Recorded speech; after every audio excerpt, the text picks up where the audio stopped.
ਫੋਟੋਆਂ ਸਕਰੀਨ ਤੇ ਸ਼ੋ ਹੋ ਰਹੀਆਂ ਨੇ ਟਰੈਕਟਰ ਦੀਆਂ ਜੀ। ਫੋਰਡ 3600 ਮੋਡੀਫਾਈ ਕੀਤਾ ਹੋਇਆ। ਵੀਡੀਓ ਦੇਖਣ ਵਾਲੇ ਸਾਰੇ ਵੀਰਾਂ ਨੂੰ ਪਿਆਰ ਭਰੀ ਸਤਿ ਸ਼੍ਰੀ ਅਕਾਲ ਜੀ। ਜਿਹੜੇ ਵੀਰ ਆਪਣੇ ਇਸ ਚੈਨਲ ਤੇ ਨਵੇਂ ਆਏ ਨੇ ਚੈਨਲ ਨੂੰ ਸਬਸਕ੍ਰਾਈਬ ਕਰ ਲਿਓ। ਸੋ ਆਪਣੇ ਚੈਨਲ ਦਾ ਹੈਲਪਲਾਈਨ ਨੰਬਰ ਸਕਰੀਨ ਤੇ ਸ਼ੋ ਹੋ ਰਿਹਾ ਹੈ।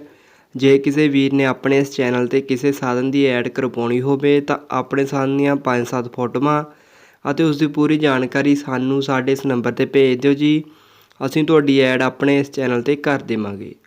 ਫੋਟੋਆਂ ਸਕਰੀਨ ਤੇ ਸ਼ੋ ਹੋ ਰਹੀਆਂ ਨੇ ਟਰੈਕਟਰ ਦੀਆਂ ਜੀ। ਫੋਰਡ 3600 ਮੋਡੀਫਾਈ ਕੀਤਾ ਹੋਇਆ ਟਰੈਕਟਰ ਹੈ। 1987 ਮਾਡਲ ਹੈ ਜੀ। ਪੰਜਾਬ ਨੰਬਰ ਟਰੈਕਟਰ ਹੈ। ਚਾਰੋਂ ਟਾਇਰ ਨਵੇਂ ਨੇ। ਸਾਰਾ ਕੰਮ tractor the A to Z ਹੋਇਆ ਹੈਗਾ। ਸਾਰੇ ਪਾਰਟਸ ਚੇਂਜ ਨੇ ਤੇ ਓਰੀਜਨਲ ਪਾਰਟਸ ਨੇ ਜੀ।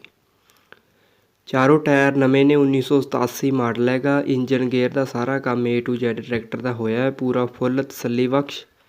ਟਰੈਕਟਰ ਨੂੰ ਬਾਹ ਕੇ ਚੈੱਕ ਕਰਕੇ ਆਪਣੀ ਤਸੱਲੀ ਕਰਕੇ ਖਰੀਦ ਸਕਦੇ ਹੋ। ਬਾਹ ਕੇ ਚੈੱਕ ਕਰਕੇ ਜੀ। ਮਾਲਕ ਵੀਰ ਵੱਲੋਂ ਪੂਰੀ ਫੁੱਲ ਗਰੰਟੀ ਹੈ। 1,75,000 ਰੁਪਏ ਡਿਮਾਂਡ ਹੈ ਵੀਰ ਵੱਲੋਂ।